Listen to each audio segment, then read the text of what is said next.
Anda kembali menyaksikan Nusantara Siang. Pemirsa, pemerintah akan memperlakukan pajak penambahan nilai atas barang mewah atau PPNBM sebesar 0% pada Maret mendatang. Relaksasi tersebut diharapkan mampu membangkitkan industri otomotif. Namun apakah pembelian mobil ini menjadi prioritas utama belanja masyarakat saat ini? Dan untuk membahas hal ini kita sudah bergabung bersama Mas Dharma Ningtyas, Ketua Institut Studi Transportasi. Dan pemirsa, inilah Dialog Nusantara Siang.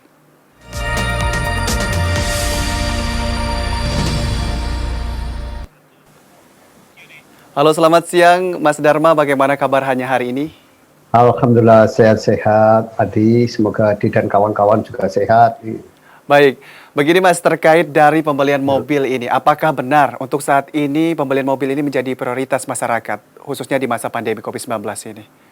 Ya, saya menarik yang pernah dikemukakan oleh teman Indef bahwa catur wulan kedua sampai ke 4 tahun 2020 lalu itu ternyata produksi mobil itu meningkat 5% gitu. Itu tandanya ada pangsa pasar gitu. Tetapi kan itu tahun lalu. Nah, karena pandeminya itu masih berlanjut sampai sekarang, saya agak ragu terutama kalau kita kaitkan dengan tempat-tempat usaha di Jakarta ini saja yang masih banyak yang tutup gitu. Sementara yang mereka yang masih bertahan itu kan sudah memiliki mobil gitu. Jadi saya kira itu yang jadi kendala. Yang kedua, saya kira memang orang terutama yang uangnya pas-pasan itu cenderung akan mengambil jalan paling aman, yaitu menyimpan uangnya untuk bertahan sampai dengan pandemi ini selesai. Sementara pandeminya kan kita belum tahu selesainya kapan. Apakah dengan adanya vaksinasi secara masif, secara otomatis akan menyelesaikan pandemi atau tidak, kita semua tidak tahu. Tetapi memang teman-teman industri otomotif itu punya harapan bahwa dengan adanya relaksasi PPNBM ini itu akan meningkatkan penjualan mereka sehingga stok yang ada di gudang saat ini itu bisa terjual semua sehingga bisa mereka memproduksi kembali. Gitulah sebetulnya yang diberikan oleh pemerintah itu tidak hanya soal penghapusan PPNBM selama 3 bulan, tetapi juga ada revisi kebijakan terhadap uang DP, uang muka, gitu maksud saya, untuk kredit kendaraan bermotor. Kalau menurut peraturan BI tahun 2011 itu DP kendaraan bermotor itu 30%. Nah, Kementerian Koordinator Bidang Ekuin ini mendorong pada OJK untuk mengubah menjadi 0%.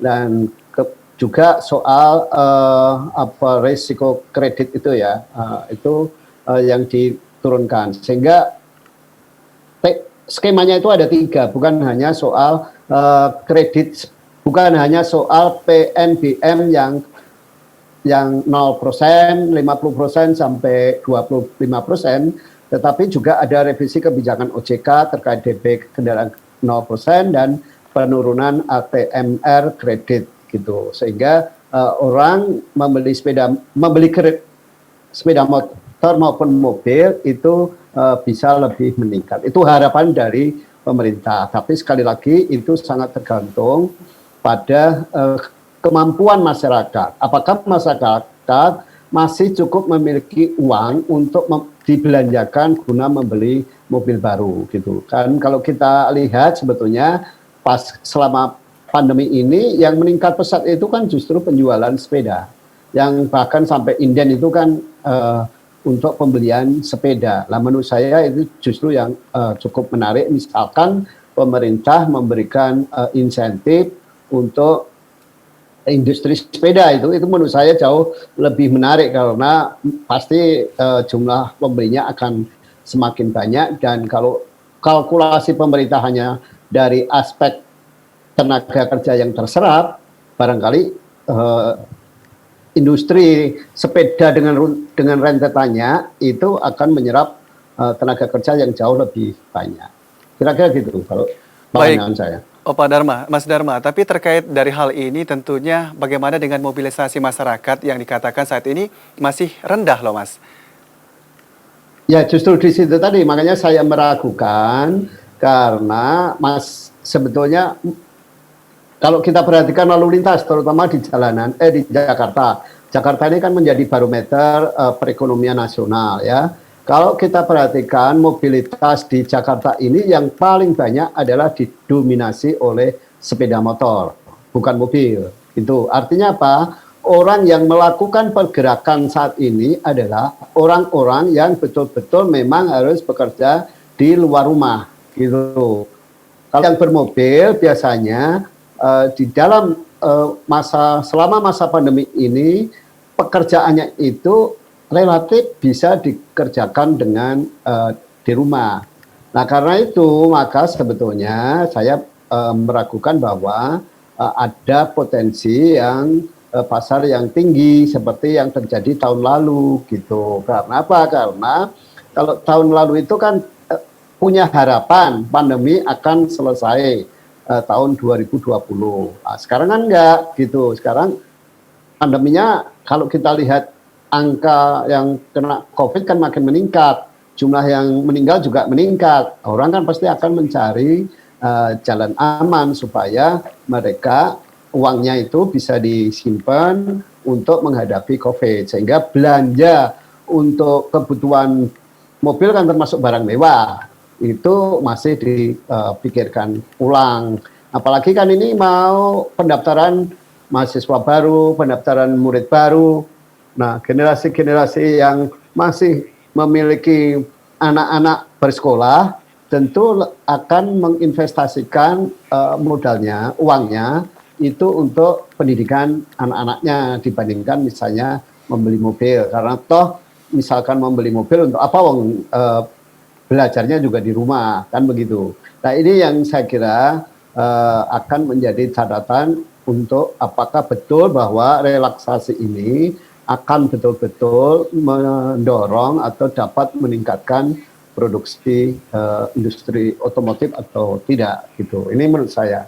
Baik, terkait relaksasi ini Mas Dharma, dan ada data di mana dulu sekitar tahun 2013, sepertinya Presiden agak mempertanyakan mobil LCGC seperti itu. Lalu saat ini ada kebijakan penghapusan PPNBM. Bukankah ini hampir sama jika dilihat dari maksud dan tujuan diadakannya relaksasi ini, Mas Dharma? Ya sebetulnya kalau kita membaca isu di tahun 2013 tentang LCGC atau low cost green car gitu dengan relaksasi ini itu sama. Jadi isunya itu adalah soal bagaimana mempermudah masyarakat mendapatkan akses. Dan memang pada saat itu Pak Jokowi itu mengatakan bahwa LCGC ini tidak baik. Yang baik adalah jadi mobil murah ini tidak baik. Yang baik adalah transportasi murah. Itu. Karena itu saat itu konon Pak Jokowi berkirim surat ke Wakil Presiden Budiono keberatan atas kebijakan LCGC ini karena LCGC ini akan dapat memperburuk kemacetan di Jakarta. Nah, tapi orang yang sama pada posisi yang berbeda, pada tahun yang berbeda, sikapnya menjadi lain gitu. Karena dengan tidak melarang Kementerian Koordinator Bidang Ekonomi mengeluarkan kebijakan ini, sama aja kan Pak Jokowi menyetujui kebijakan mobil murah ini gitu. Jadi ini yang menurut saya menarik untuk dialogkan gitu. Sebetulnya concern-nya itu di mana? Apakah tetap pada transportasi murah atau pada mobil murah? Nah, kalau saya selalu mengatakan bahwa pandemi ini seharusnya menjadi bahan refleksi bagi pengambil kebijakan untuk mengambil kebijakan-kebijakan yang pro lingkungan gitu. Nah, kalau kita memproduksi mobil yang sebanyak-banyaknya dan menjual dengan semurah-murahnya, sebetulnya kita tidak pro lingkungan. Kenapa? Karena bahan bakarnya menggunakan bahan bakar fosil.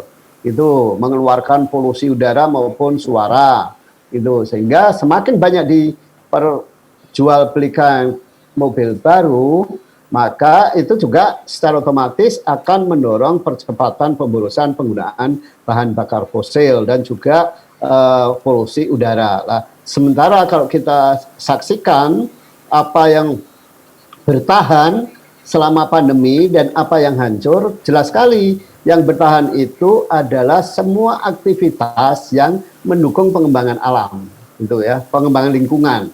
Orang bersepeda, berkreasi di kebun, di hutan, di sektor pertanian, perkebunan dan sebagainya, itu kan bertahan. Tapi sektor-sektor yang kecenderungan merusak alam itu justru yang hancur. Nah, ini mestinya harus menjadi bahan refleksi dari pengambil kebijakan, bahwa apa yang mesti harus kebijakan apa yang mestinya harus dilakukan pada saat pandemi ini, gitu. Nah, sehingga kalau kebijakan yang diambil itu adalah mendorong orang untuk membeli mobil murah, itu sebetulnya agak bertentangan dengan spirit positif dari pandemi ini, gitulah. Menurut saya kekeliruan pemerintah di sini bahwa tidak menjadikan pandemi ini sebagai bahan refleksi untuk mengambil kebijakan terutama terkait dengan pembangunan ekonomi yang berwawasan lingkungan. Seharusnya inilah momentum yang baik bagi pemerintah untuk meninjau kebijakan-kebijakan pembangunan ekonomi terutama yang dekat dengan lingkungan gitu. Dan menurut saya kebijakan yang sustain adalah kebijakan yang ramah lingkungan. Baik, Mas Dharma, terima kasih atas kesempatan untuk berbincang di Dialog Nusantara siang hari ini. Semoga sehat selalu, Mas Dharma, dan tentunya kita mengharapkan informasi-informasi terbaru tentunya dari Mas Dharma juga. Selamat siang, Mas Dharma.